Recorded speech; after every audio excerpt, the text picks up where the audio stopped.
The Saggy Baggy Elephant by Kathryn and Byron Jackson, illustrated by Gustav Tingren. A happy little elephant was dancing through the jungle. He thought he was dancing beautifully. 1, 2, 3, kick. But whenever he went 1, 2, 3, his big feet pounded so they shook the whole jungle. And whenever he went kick, he kicked over a tree or a bush. The little elephant danced along, leaving wreckage behind him, until one day he met a parrot. "Why are you shaking the jungle all to pieces?" cried the parrot, who had never before seen an elephant. "What kind of animal are you anyway?" The little elephant said, "I don't know what kind of animal I am. I live all alone in the jungle. I dance and I kick. I call myself Suki. It's a good sounding name and it fits me, don't you think?" "Maybe," answered the parrot. "But if it does, it's the only thing that does fit you.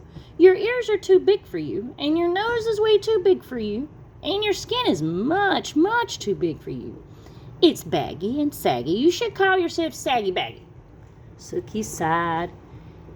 His pants did look pretty wrinkled. "I'd be glad to improve myself," he said, "but I don't know how to go about it. What shall I do?"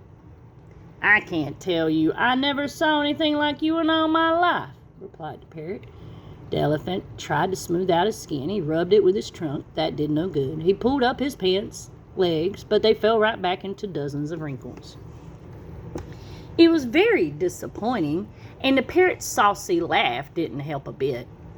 Just then a tiger came walking along. He was a beautiful, sleek tiger. His skin fit him like a glove. Suki rushed up to him and said, "Tiger, please tell me why your skin fits so well. The parrot says mine is all baggy and saggy, and I do want to make it fit me like yours fits you." Tiger didn't care a fig about Suki's troubles, but he did feel flattered and important, and he did feel just a little mite hungry. "My skin always did fit," said the tiger. "Maybe it's because I take a lot of exercise. But," added the tiger, "if you don't care for exercise, I shall be delighted to nibble a few of those extra pounds of skin off you." "Oh, no, thank you. No, thank you," cried Suki. "I love exercise. Just watch me." Suki ran until he was well beyond reach. Then he did somersaults and rolled on his back. He walked on his hind legs and he walked on his front legs. When Suki wandered down to the river to get a big drink of water, he met the parrot. The parrot laughed harder than ever. "I tried exercising," said little elephant with a sigh. "Now I don't know what to do." "Soak in the water the way the crocodile does," said the parrot, laughing. "Maybe your skin will shrink." So Suki tramped straight into the water. But before he had soaked nearly long enough to shrink his skin, a great big crocodile came swimming up, snapping his fierce jaws and looking greedily at Suki's tender ears. The little elephant clambered up the bank and ran away, feeling very discouraged. "I better hide in a dark place where my bags and sags and creases and wrinkles won't show," he said. By and by, he found a deep, dark cave, and with a heavy sigh, he tramped inside and sat down. Suddenly, he heard a fierce growling and grumbling and snarling. He peeped out of the cave and saw a lion paddling down the path. "I'm hungry," roared the lion. "I haven't had a thing to eat today. Not a thing except a thin bony antelope, a puny monkey, and a buffalo, but such a tough one. And 2 turtles, but you can't count turtles. There's nothing much to eat between those saucers they wear for clothes. I'm hungry.